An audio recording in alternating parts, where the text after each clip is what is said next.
तो माधुरी जी, ये जो सब समस्याएं हैं, किस तरह से इनका उपचार किया जा सकता है? क्या क्या ट्रीटमेंट्स अवेलेबल है? किस तरह से इनकी चिकित्सा की जा सकती है कि इससे छुटकारा पाया जा सके? पूनम, ये एक्चुअली स्किन प्रॉब्लम है, तो इसे स्किन स्पेशलिस्ट के पास जाना चाहिए, जिसे हम डर्मेटोलॉजिस्ट कहते हैं। आप डिग्रीज देखिए, एमडी डर्मेटोलॉजी या स्किन वीडी है, तो ये आपके विशेषज्ञ हैं जिनके पास आप जाके इसका इलाज करा सकते हैं।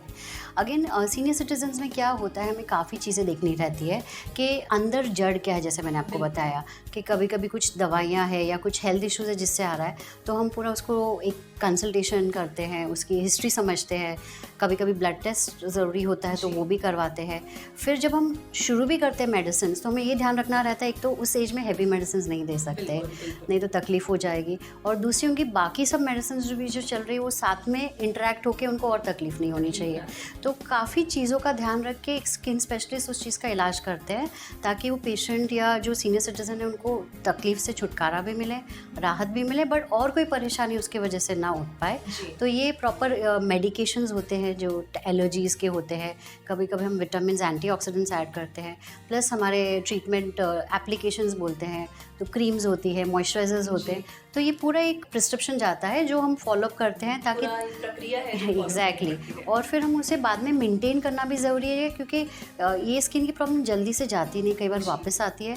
तो हम एक फॉलोअप भी लेते हैं कि बराबर से उसको एक मेंटेन करें घर पे, ताकि आप बार बार उससे पीड़ित ना हो या बार बार आपको परेशानी ना हो उससे। तो माधुरी जी, ये तो बात हुई मेडिकेशन की, दवाइयों की, या किस तरह से इसका ट्रीटमेंट किया जा सकता है, लेकिन इसके अलावा और किन किन बातों का ध्यान रखना चाहिए कि इन समस्याओं से बचा जा सके और अगर हो गई हैं तो छुटकारा पाया जा सके?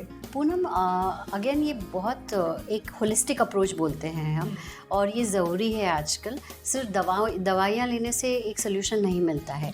कई बार क्या होता है, जब ये प्रॉब्लम शुरू होती है ना, तो बहुत टेम्पटिंग होता है कि मेडिकल स्टोर में जाके दवाई ले ली, या तो फिर अपने बगल वाले नेबर हैं, उन्होंने बोले कि मुझे इससे आराम हो गया तो आप भी ये क्रीम लगा लो। कई बार होता है क्योंकि वो आलस आ जाता है, स्पेशली उस उम्र में लगता है कहाँ डॉक्टर ढूंढने जाए, अकेले रहते कई बार सीनियर सिटीजन्स। बट प्रॉब्लम ये हो जाती है कि उस समय में वो रियलाइज़ नहीं करते, या तो वो गलत दवा है, कई बार वो स्टीरॉयड स्ट्रॉन्ग क्रीम्स होती है जिससे तुरंत राहत मिलती है, बट आगे जाके बहुत नुकसान होता है। तो इसलिए बहुत ज़रूरी है कि जब भी ये तकलीफ़ उठे, एक प्रॉपर स्किन एक्सपर्ट को कंसल्ट करें। दूसरा, अपना लाइफस्टाइल देखिए कि आपका खाना पीना सही है, आप समय पे खा रहे हो, वेजिटेबल फ्रूट्स वगैरह जो एक सही पौष्टिक आहार है वो है कि नहीं।